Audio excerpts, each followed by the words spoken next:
There are a total of 77 playable characters in Mortal Kombat, including non-playable bosses and guest characters. Despite this, there are a lot of characters in the franchise that much of the community and a lot of the fans are not aware about, mostly from the media outside of the games. Today's video will be about the Mortal Kombat characters you've probably never heard of, and before we get started, make sure to like and subscribe and follow me on Twitter. And I'm sorry for the lack of uploads lately. I was sick for the past 3 days and I was unable to record my videos, and I'm sorry it's been a few days since my last upload. I'm going to be starting a history of Mortal Kombat characters though, and I put up a poll of who the first video will be about, and so far it looks like Liu Kang is on track to being the first character I cover, so go vote for whoever you guys want to see. Now with all that out of the way, let's get into the video. Rutu. Rutu was a character whose only appearance was in the Challenge Tower of Mortal Kombat 9. There's very little to talk about with this character like the rest on this list because there's so little information about him. He appeared on level 93 on the Challenge Tower, and his story is that he's a demon spirit who has been harassing Nightwolf's ancestors for years. On the Challenge Tower, you play as Nightwolf against him on Jade's Desert stage, and that's literally all we know about his character. I don't think this character will appear anytime ever in the future, although you could use him as a possible antagonist for Nightwolf.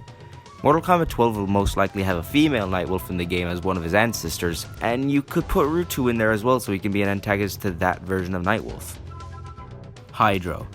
Unlike Rutu, we actually do know a bit about Hydro. Hydro was apparently a close friend of Bihan and was also another Lin Kuei warrior. He went with SubZero to Outworld and he was killed by Scorpion, and Hydro's power is that he can control water and waves of it and make them so cold it can freeze the opponent. He only really ever appeared in the Malibu comics back in the 90s, aside from actually appearing in Mortal Kombat Legacy.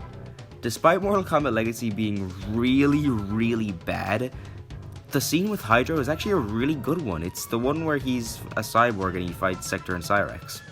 Hydro is referenced in Mortal Kombat 11 and the Towers of Time, but that's really all there is to him, and I don't think we'll ever get to see him ever in a game, unfortunately. His powers of being able to control water is something we already have with Rain, and Rain is a much more developed and interesting character in my opinion. Kamodai. We all remember that animated Mortal Kombat Kids TV shows from back in the 90s, right? Mortal Kombat Defenders of the Realm had a lot of obscure and unknown characters that for the most part were just made to fill in slots for characters who were dead at that point. Kamodai is a prime example of this. The whole point of his existence was to replace Reptile, who I'm pretty sure was dead at this point in the show.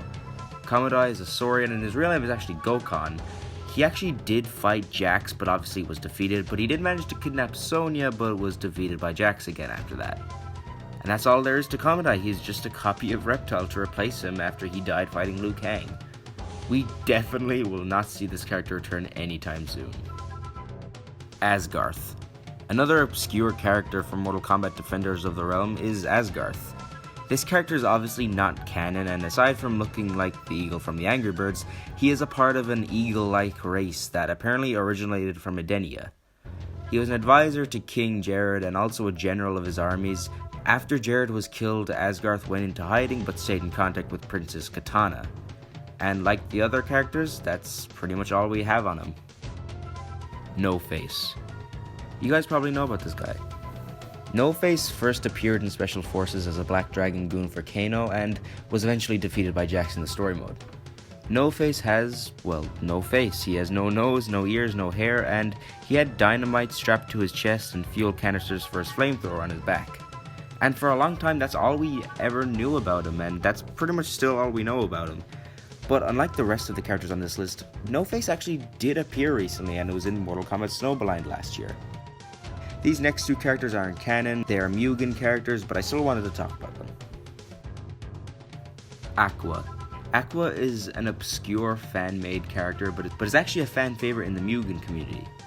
He is a Japanese ninja and has a duck face obviously, and that's all I really have to say about him. Although I do think Mortal Kombat 11 referenced him where with one of SubZero's skins, he wears a yellow mask for seemingly no reason. And finally, this guy, Pedro. Pedro is a palette swap of Striker from Mortal Kombat 3 and was a rumored character for Mortal Kombat or Ultimate Mortal Kombat 3. Apparently he originated from North Mexico and is the leader of a narcotics group, and just by looking at this guy, there's no way he's a real Mortal Kombat character. And so that's about it. And I want to thank you guys so much for 400 subscribers. This is crazy. Only 1 month ago we hit 100 and we're already at 400. So thank you guys so much for the crazy support. It means so much. I know I might have missed a few in this video, like the water god or the fire god from SubZero mythologies, but it is what it is. Don't forget to like and subscribe and follow me on Twitter, and if there's anything you want to see me cover in a video, put it down in the comments below, and if I make a video about it, I'll give you a shout out. Thank you all so much for watching this video, and I will talk to you all later. Thank you.